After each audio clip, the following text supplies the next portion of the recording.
This is an in-depth tutorial on complexion and how to layer it right. Don't focus on the products, focus on the layering, the application, and technique. Let's get started. I always start with eye cream first. And by eye, I mean eyebrow and all around your eye. We want that area hydrated. Remember, there's skin underneath your brow hairs, so don't forget to hydrate it. Go in with your favorite moisturizer and let your moisturizer dry down before you apply anything else.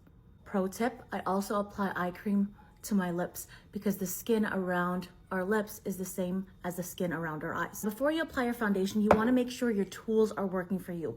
I love using a synthetic dual fiber brush. I prefer using foundation brushes that have dense, shorter bristles because I can paint on or build up.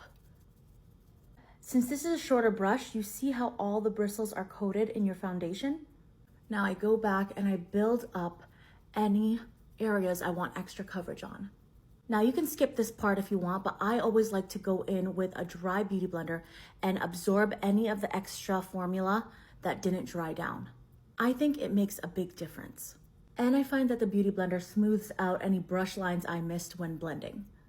The foundation looks beautiful and it's a lot thinner. Now we can add more. I love applying concealer right here in a rectangle. And you can blend it out using your finger. I like doing this because I feel like the coverage doesn't get soaked up in any sponges or brushes. I can just pat, pat, pat, pat, pat, and get the coverage I want. Now I've just applied concealer on my under eyes, and you see the difference? It doesn't match the top of my eye. And a little bit will go a long way. Now if you want to brighten up your under eye, a little bit of a brightening concealer that's pink tone or peach tone, depends on your skin tone, will do the job. This is just one of those things that make a big difference from far away. We're gonna skip blush, bronzer, and contour. We'll save that for another video. Let's get right into setting. Before we set our makeup, we're gonna check for any creasing around the eyes, just to make sure we don't set those creases in place. Go in with your favorite setting powder and a velour puff. Pick some of that product and work it into your puff.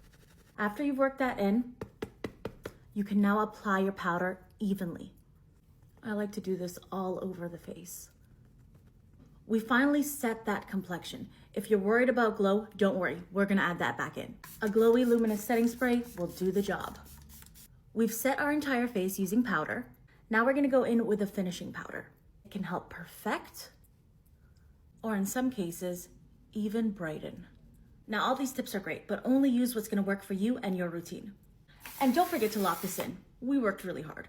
That's how I love to do my complexion. Flawless from far, still flawless up close, but still me both ways. Second skin, baby. What tutorial should I do next? Let me know below. Love ya!